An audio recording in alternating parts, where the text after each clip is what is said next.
ভাই, আমাদেরকে যদি ইন্ডিয়া ভিসা নাই দেয় তাহলে আমরা কি করতে পারি? আমাদের দেশে যে এরকম শত শত রুগী আছে, তারা কি করবে? এটার বিকল্প পথ কি?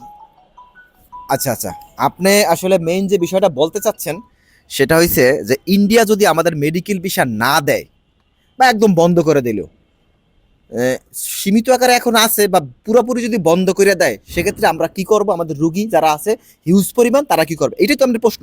অবশ্যই এই যে আমার প্রশ্ন। আচ্ছা আচ্ছা, শোনেন, আসলে প্রথমত আপনার বুঝতে হবে যে একটা দেশ, ঠিক আছে, একটা দেশের মানে পলিটিক্সটা কোন ধরনের, এটা আপনাকে আগে বুঝতে হবে যে কোন পলিটিক্সে কে আগাইতেছে। আমাদের যারা ধরেন ফরেন পলিসি আছে যারা, তাদের বুঝতে হবে, ঠিক আছে? এটা আমার কিন্তু কথা না, তারপর আমি একটা ধারণা দিতে পারি যে এই জিনিসগুলা করলে আপনার আমাদের যে রুগীরা আছে যারা ধরেন এখন ইন্ডিয়া মুখী, আর যারা অলরেডি ওখানে ডাক্তার দেখাইতেছে তাদের বিষয়টা একটু আলাদা, আর যারা ধরেন ডাক্তার দেখতে যাবে ভাবতেছে তাদের বিষয়টা আলাদা। বুঝতে পারছেন? অবশ্যই অবশ্যই। এখন আমি এটার বিকল্প পথ দেখতে পারি, যারা ধরেন মধ্যবর্তী, আর যারা মধ্যবর্তী যারা, আর তারা ধরেন উচ্চ, তো দুইটা শ্রেণীর এই বিষয়টা আলাদা। বুঝতে পারছেন? দুইটা শ্রেণীর বিষয়টা সম্পূর্ণ আলাদা বিষয়। যেমন যারা ধরেন একটু মাঝারি পদের, যারা ইন্ডিয়াতে যাওয়ার মতন অ্যাবিলিটি রাখে, ধরেন কলকাতায় গিয়ে অনেকে ডাক্তার দেখাইছে, তাদের তার দেখা গেছে যে খুলনার থেকে কলকাতা আসা আর ঢাকা আসা একই কথা, ঠিক আছে? তো তাদেরকে প্রথমেই বলবো কি জানেন, আপনি ঢাকায় ডাক্তার দেখান প্রথমে। আপনাকে একটা এক্সাম্পল, এরকম এক্সাম্পল বহুত আছে, ঠিক আছে? হয়তো বা সবাই জানে না, ঠিক আছে? আমি আপনাদের উদ্দেশ্যে বলতে চাই যে আমাদের যে পিজি হসপিটাল আছে, পিজি হাসপাতাল, এখানে কিন্তু বৈকালিক একটা ডাক্তারের ইয়া আছে, স্লট আছে। আপনারা সবাই জানেন পিজি হসপিটাল আছে সকালবেলা 30 টাকা ভিজিট, ঠিক না? বা আপনার আমাদের যে সরোয়ার্দিতে 10 টাকা ভিজিট, ঢাকা মেডিকেলে 10 টাকা ভিজিট, ঠিক আছে? এইরকম পিজিতে কিন্তু একটা স্লট আছে বিকালবেলা আপনার 200 টাকা ভিজিট। সবাই হয়তো বা জানেন না, কিছু কিছু মানুষ জানে। আমি কিন্তু পার্সোনালি আমার ফ্যামিলির ডাক্তার কিন্তু ওই বৈকালিক ডাক্তার যারা আছেন না, তাদেরকে দেখাই। কারণ কি জানেন, তারা কিন্তু অ্যাপোলো ইউনাইটেড থেকে শুরু করে বড় বড় যত হসপিটাল আছে, সেইখানকার যারা প্রফেসর লেভেলের ডাক্তাররা আছে, তারাই কিন্তু ওইখানে কিন্তু বসেন, এবং একজন ডাক্তার বসেন না, অন্তত 4 থেকে 5 জন ডাক্তার বসেন, সিনিয়র থেকে শুরু করে একদম প্রফেসর লেভেল শুরু করে, বিভাগীয় হেড থেকে শুরু করে একদম স্টুডেন্ট পর্যন্ত ওখানে কিন্তু থাকে। বুঝতে পারছেন? তো এখানে কিন্তু গেলে আপনি একটু হেজিটেশন হতে হবে। কি হেজিটেশন হতে হবে? দেখা গেছে আপনাকে লাইনে খাড়া খাড়া করাইয়া চিকিৎসা, ডাক্তার টিকিটটা কাটতে হবে 200 টাকার, আপনাকে সর্বোচ্চ আধা ঘন্টা লাগবে ভাই। অনেক লম্বা লাইন দেখলেও এখানে কিন্তু অনেক জনবল আছে, এখানে কিন্তু আধা ঘন্টার মধ্যেই প্রায় শেষ হয়ে যায় পুরো লাইনটা। আপনি বিচলিত হবেন না। তারপরে আপনি যেখানে ডাক্তার দেখাতে যাবেন, এখানেও কিন্তু একটা লাইন আছে, বাট সেটাও কিন্তু আধা ঘন্টা থেকে 1 ঘন্টার মধ্যে আপনি কিন্তু ডাক্তারের ওখানে ঢুকতে পারবেন। বুঝতে পারছেন?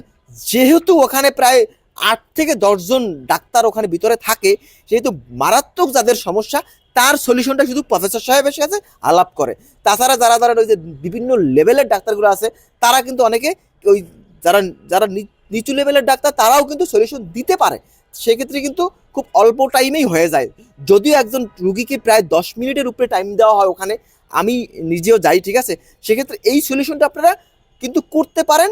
আর এইটা যদি রুগী বাড়ে, আমি আমি আশা করি অন্তর্বর্তী সরকার কিন্তু জনবল ডাক্তার আরো বাড়াবে, ঠিক আছে?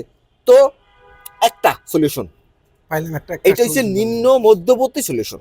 যেগুলা মিডিল ক্লাস যাদের যে ধরেন এখন ফ্যামিলি গুলা, থাইল্যান্ডে হ্যাঁ। বা বা মালয়েশিয়ায় বা আপনার সিঙ্গাপুর, ঠিক আছে, এইসব জায়গায় যাওয়ার অ্যাবিলিটি নাই, বুঝতে পারছেন? তারা কিন্তু এই সলিউশনটা নিতে পারে। আর অবশ্যই। এই মুহূর্তে যারা ধরেন ইন্ডিয়াতে রুগী দেখায় বিমানে, আপনি যদি চিন্তা করেন, আপনার ব্যাঙ্গালোরের বিমান ভাড়া আর আপনার থাইল্যান্ডের বা মালয়েশিয়ার বিমান ভাড়া কিন্তু খুব বেশি, যে একদম 3 ডাবল তা না, ডাবল হইতে পারে বর্তমান যে বিমান ভাড়া রেট, ঠিক আছে? তো যারা ধরেন আপনার ইন্ডিয়াতে বিমানের টিকিট করে আপনার চিকিৎসা করতে যায়, তারা ধরেন এইসব জায়গায় যেতে পারে। বুঝতে পারছেন? অবশ্যই। এখন আর একটা সলিউশন আছে, সেটা আমি অন্তর্বর্তীকালীন সরকারের যারা নীতি নির্ধারক আছে, স্বাস্থ্য অধিদপ্তরে যারা আছেন, আমাদের কিন্তু কোনো বাজেট ঘাটতি নাই, আমাদের দেশে কিন্তু হিউজ পরিমাণ অর্থ আছে, ঠিক আছে?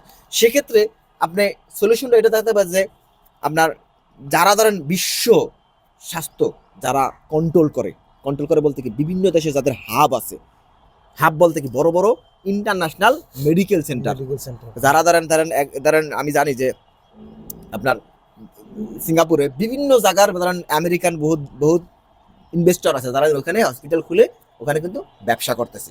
হসপিটাল একটা ব্যবসা, এটা হতে পারে, ঠিক আছে।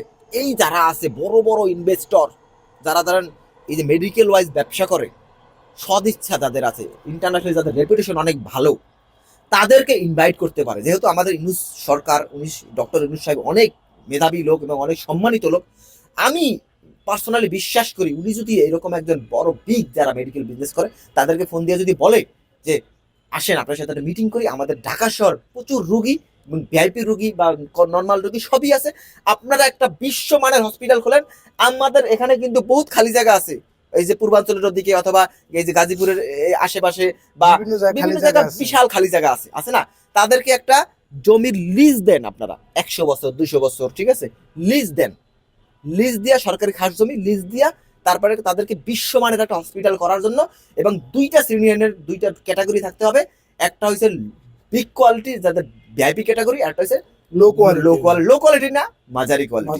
যেটাকে সরকার ভর্তুকি দেবে, ঠিক আছে। এরকম একটা কোয়ালিটিটা সেমই থাকবে, একটা সরকার ভর্তুকি দেবে আর সরকার ভর্তুকি দিবে না, ঠিক আছে। অবশ্যই। আর এটা কিন্তু করা সম্ভব। এরকম যদি 2-3টা হসপিটাল, একটা ধরেন মাওয়া রোডে আপনাকে বলি, একটা গাজীপুরে এইদিকের রোডে, আর একটা ধরেন এইদিকে আপনার এই যে সাভারের এই রোডে একদিক, এরকম 3 থেকে 4টা হসপিটাল যদি বিশ্বমানের হয়ে যায়, তাইলে কিন্তু আর বিশ্বমানের ডাক্তার কিন্তু আমরা ইনভাইট করা যায়, তাহলে কিন্তু আমাদের এখানে আরো অন্য দেশ থেকে ডাক্তার দেখাইতে আসবে। কি বলেন আপনি? মাস্ট বি আসবে। সলিউশনটা কি খারাপ না? সলিউশন রাইট আছে। এইটা কিন্তু খুবই মানে মাস্ট দরকার এখন, এখনই ইয়া করলে আগামী 5-7 বছরের মধ্যে এটা চালু করা সম্ভব না? অবশ্যই। ঠিক আছে। পিডিআর যারা আছেন তারা কিন্তু বাংলাদেশের বহু জিনিস বন্ধ করে আরেক দেশে কিন্তু করতে দিচ্ছেন, ঠিক আছে। এটা আমি বানাইতে পারি, আমার দেশে সব বানানো সব ম্যাটেরিয়াল আছে, কিন্তু আমি কি করলাম গুলিস্তান দিলাম বানাইতে, অথচ আমার বাড়ি মিরপুর। বুঝতে পারছেন? এরকম যেন না হয়। এরকম হয়েছে দেখে আমাদের বাংলাদেশ ধ্বংস হয়ে গেছে। কারণ বাংলাদেশে যে পরিমাণ রেমিটেন্স আসে, যে পরিমাণ অর্থনৈতিক আমাদের যে ম্যান পাওয়ার, ঠিক আছে, ম্যান পাওয়ার কিন্তু একটা শক্তি, এখানে যেখানে যে পরিমাণ ইনকাম হয়, আমি আশা করি যদি কোনো সদিচ্ছার কোনো সরকার যদি এখানে থাকে, তাহলে আগামী 10 বছরের মধ্যে বিশ্বমানের হসপিটাল থেকে শুরু করে না, আমাদের জানেন ইউনিভার্সিটি বিশ্বমানের নেই, আমাদের ইউনিভার্সিটিগুলো আরো বিশ্বমানের করা সম্ভব কিনা?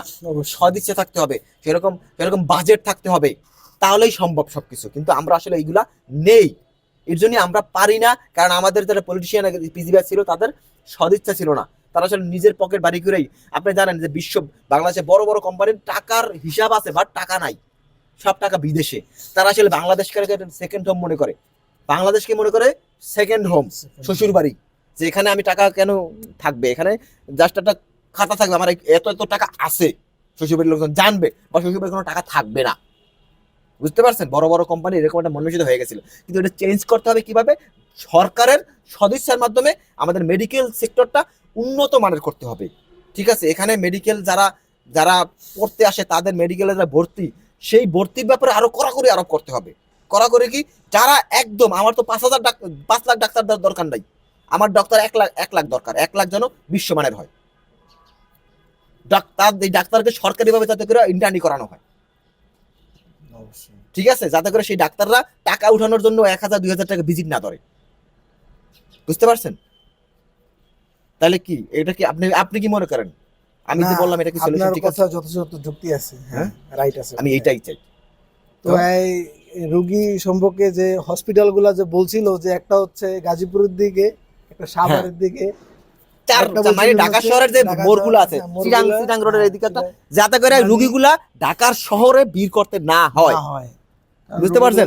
কোনো হয়রানির শিকার না করে, ঢাকা শহর কেন্দ্রিক একদম যেন ভিড় না করতে, তাদের যেন কোনো মতেই ঢাকা শহরে ঢুইকা ওই যে অ্যাম্বুলেন্স যারা রুগী একদম ইমার্জেন্সি রুগী, তাদের কোনো মতেই যেন এই ঢাকা শহরে ঢুকে 3-4 ঘন্টা জ্যামে না পড়তে হয়।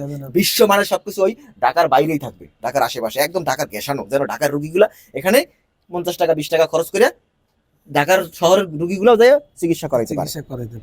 কি বলেন? অবশ্যই। ঠিক আছে, আল্লাহ হাফেজ। আচ্ছা, আল্লাহ হাফেজ। নতুন একটা ভিডিও পরে।